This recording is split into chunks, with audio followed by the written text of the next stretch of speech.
है Indu broadcasting private limited और आप देख रहे हैं इंडियन न्यूज, हर पल, हर क्षण, हर सच।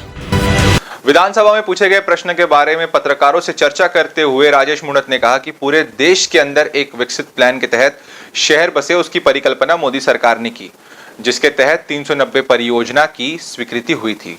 980 करोड़ रुपए शहर के डेवलपमेंट के लिए दिए गए थे। जिन परियोजनाओं में जो चीजों का प्रावधान था वह काम 3 साल में कंप्लीट नहीं हो पाया, तो केंद्र की सरकार ने दोबारा स्वीकृति दी। दूसरी तरफ वित्त मंत्री ओपी चौधरी ने पत्रकारों से चर्चा करते हुए कहा कि माननीय सदस्य द्वारा ध्यान आकर्षण कराया गया है, जो कि old city Raipur smart city और नया रायपुर स्मार्ट सिटी को लेकर था, जिसमें बताया गया था कि लिमिटेड ठेकेदार द्वारा धीमी गति से कार्य किया जा रहा है। हमने उसे ऑलरेडी रीत कॉस्ट में कैंसिल करने का काम किया है। इसके अलावा माननीय सदस्य के द्वारा जो बात कही गई है उस पर भी आवश्यक जांच के बाद कार्रवाई की जाएगी। पूरे देश के अंदर एक विकसित प्लानिंग के साथ में शहर सुव्यवस्थित बसे, उसकी परिकल्पना मोदी सरकार ने की थी, जिसके तहत रायपुर शहर के अंदर लगभग 390 परियोजना स्वीकृत हुई थी, जिसमें लगभग 980 करोड़ रुपए खाली रायपुर शहर के डेवलपमेंट के लिए दिए गए थे। जिन परियोजनाओं में जो चीज का प्रावधान था वह काम कंप्लीट नहीं हो पाए, और जब 3 साल तक कंप्लीट नहीं हो पाए तो केंद्र सरकार से फिर स्वीकृति लेकर के परियोजना में संशोधन करने का अधिकार दिया। लेकिन एक बंदर पार्टी रायपुर शहर में बढ़ गई। जो भी प्रोजेक्ट है, जिन प्रोजेक्ट में जो मूल आवश्यकता थी वह ना कर करके जिसमें प्रॉफिट हो सकता है वह ऐसे प्रोजेक्ट कर दिए गए। रायपुर शहर में वृक्षारोपण कहीं देखने को नहीं मिलता, 8 करोड़ रुपए।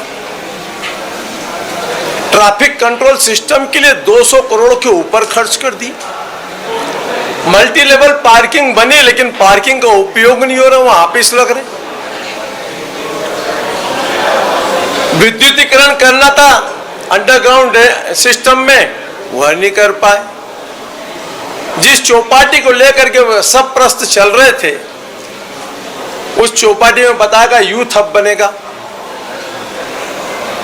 ग्रीन कॉरिडोर, ना यूथ हब बना ना ग्रीन कॉरिडोर बना। वह टपरों की दुकान खोल दी, 8 करोड़ रुपए समथिंग में बर्बाद कर दी। इसलिए इन सब को लेकर के जो प्रश्न था, माननीय मंत्री जी ने कहा चौपाटी वहां नहीं होगी, चौपाटी का स्वरूप क्या होगा, यूथ के बारे में चिंता करके उस पर निर्णय करेंगे। साथ में उन्होंने कहा, मैंने कहा कि जनप्रतिनिधियों से चर्चा की जाए। उन्होंने कहा मैं इसके लिए भी सुनिश्चित करूंगा। दोनों मंत्री महोदय के प्रति और सरकार के प्रति आभार व्यक्त करता हूं कि उन्होंने रायपुर शहर को विकसित प्लानिंग के बसाने के लिए जो 1000 करोड़ रुपए के प्रोजेक्ट में गड़बड़ियां हुई है उसकी जांच की घोषणा की है।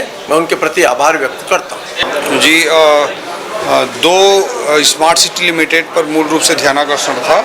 नया रायपुर स्मार्ट सिटी लिमिटेड, उसमें हम ऑलरेडी बहुत बड़ी कार्रवाई कर चुके हैं। उसमें एक पर्टिकुलर कॉन्ट्रैक्टर द्वारा बहुत धीमी गति से काम किया जा रहा था, तो 10 पैकेज जो टोटल वैल्यू 399 करोड़ थी, उसमें लगभग 218 करोड़ समथिंग का काम बचा हुआ था। उसको हमने ऑलरेडी रिस्क कॉस्ट पे निरस्त करके रिटेंडर प्रोसेस पे गए हैं, उसको कैंसिल करने का हमने काम किया है। और वहीं दूसरी ओर जो ओल्ड सिटी है हमारा रायपुर का, रायपुर स्मार्ट सिटी लिमिटेड में भी आदरणीय सदस्य राजेश मूणत जी ने बहुत सारे विषयों को रखा है।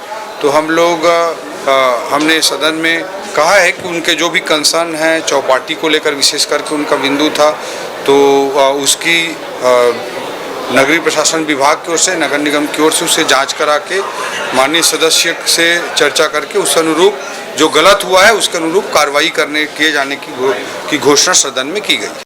न्यू वीडियोस की अपडेट पाने के लिए सब्सक्राइब करें इंडियन न्यूज को और बेल आइकन को दबाएं।